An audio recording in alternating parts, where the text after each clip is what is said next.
नमस्कार सर्वांना. तुम्हा सर्वांचे जीज किचनमध्ये पुन्हा एकदा नवीन एका रेसिपीसह स्वागत आहे. तर आज आपण बनवणार आहोत वेगळी अशा शेंगेची भाजी, जी आपल्या किचनमध्ये कधीच बनवली जाते.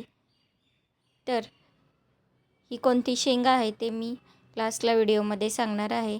पण तुमच्या भागामध्ये या शेंगेला काय म्हणतात ते मला जरूर कमेंट बॉक्समध्ये कमेंट करून सांगा.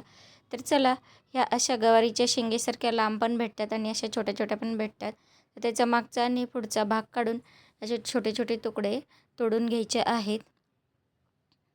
या ठिकाणी आपण शेंगा स्वच्छ धुवून छोटे छोटे तुकडे तोडून घेतलेले आहेत. त्यासाठी आपण इथे स्टीलची कढई ठेवलेली आहे.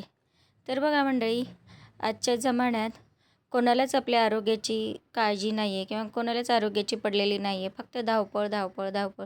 या धावपळीच्या जमान्यात फक्त फास्ट फूड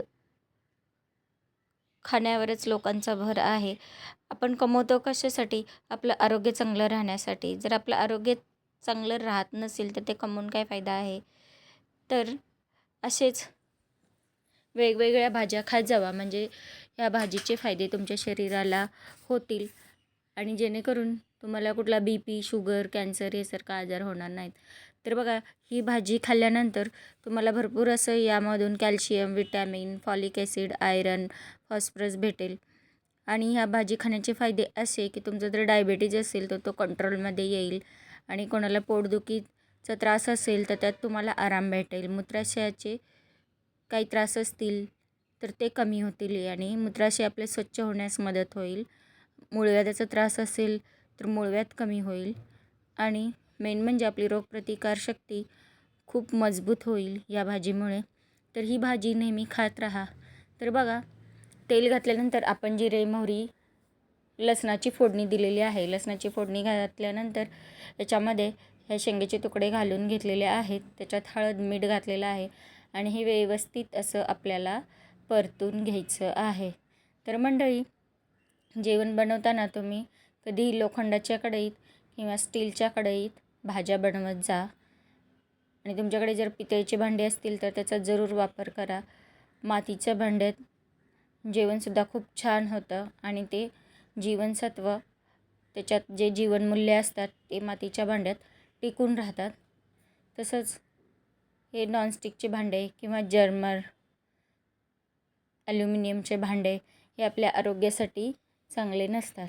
तर बघा, मध्ये ही शेंग व्यवस्थित आपण परतून घेणार आहोत, जेणेकरून त्या शेंगेचा कच्चापणा जाईल आणि थोडासा तुरटपणा निघून जाईल. तर हे याच्यामध्ये आपण भाजलेल्या शेंगाचं कूट, लसूण आणि कोथिंबीर मिक्सरला बारीक करून घ्यायची आहे आणि तो कूट याच्यामध्ये घालायचा आहे. तर बघा, तुम्हाला जेवढा हवा असेल त्यानुसार तुम्ही याच्यामध्ये घालू शकता. शेंगदाण्याच्या कुटाबरोबर तुम्ही याच्यामध्ये खोबऱ्याचं कूटही घालू शकता. त्याच्याने भाजीची टेस्ट खूप छान येईल. थोडंसं शेंगदाण्याचं कूट आणि थोडंसं खोबऱ्याचं कूट, लसूण, कोथिंबीर यामध्ये घालून घ्यायचं आहे आणि आपले घरचाच महाराष्ट्रीयन काळा मसाला यामध्ये घालायचा आहे.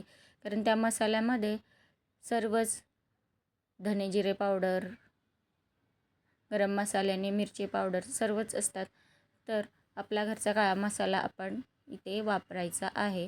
आणि मेन म्हणजे बाजारातले वेगवेगळे गरम मसाले तुम्ही वापरायचे नाहीत, कारण पॅकिंग फूड हे कधी पण आपल्या आरोग्यासाठी चांगलं नसतं. तर घरीच असे वेगवेगळे मसाले बनवा किंवा एकच गरम मसाला बनवा, मिरची पावडर बनवा, हळद पावडर बनवा आणि काळा मसाला बनवा आणि तोच रोजच्या भाजीला वापरत जा.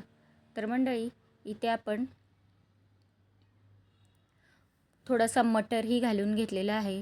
तुम्हाला जर मटर आवडत असेल तर तुम्ही यामध्ये घालू शकता, नाही घातलात तरी चालेल. शेंगदाण्याचा कूट घातल्यानंतर आपण घरचा आपला काळा मसाला घातलेला आहे किंवा लाल मसाला घातलेला आहे आणि थोडेसे मटर घातलेले आहेत. मटर घातल्यानंतर आपण इथे घालणार आहोत बारीक चिरलेली कोथिंबीर. स्वच्छ धुवून ताजी कोथिंबीर घातलेली आहे आणि ताज्या कोथिंबीरीने भाजीची टेस्ट खूप छान येते किंवा भाजीची टेस्ट दुपटीने वाढते. तर तुम्ही नक्की भाजीमध्ये ताजी कोथिंबीर घालत जा.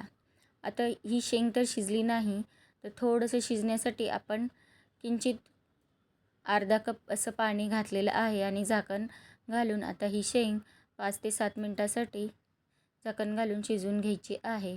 हे बघा मी झाकण उघडलेलं आहे. यामध्ये थोडंसं पाणी राहिलेलं आहे, कारण या शेंगेमध्ये पण पाणी थोडंसं प्रमाण जास्त असतं. तर त्यानुसार याच्यामध्ये अर्धाच कप फक्त पाणी घातलेलं आहे. आता भाजीची टेस्ट केल्यानंतर थोडंसं मला यामध्ये मीठ कमी वाटत होतं, तर मी ते मीठ पण घातलेलं आहे. तुम्हाला जर काळ्या मसाल्यातील भाजी आवडत नसेल तर तुम्ही या ठिकाणी हिरवी मिरची, लसूण, कोथिंबीर याची पेस्ट पण तुम्ही या भाजीमध्ये घालू शकता. हिरव्या मिरचीची पण भाजीची टेस्ट खूप छान होते आणि काळ्या तिखटाची पण भाजीची टेस्ट खूप छान होते. तर दोन्ही पण पद्धतीने तुम्ही करून बघा आणि खूपच छान ही भाजी लागते. तर बघा थोडंसं पाणी राहिलेलं आहे, तर मी या ठिकाणी थोडंसं गॅसची फ्लेम वाढवून पाणी आटवून घेतलेलं आहे आणि मस्त असं ह्या भाजीला तेल सुटलेलं आहे. तर बघा खाण्यासाठी तयार आहे आपली ही मुळ्याच्या शेंगेची भाजी, जी तुमच्या आरोग्यासाठी खूपच महत्त्वाची असते किंवा खूपच आरोग्यदायी असते. तर जरूर खात जा.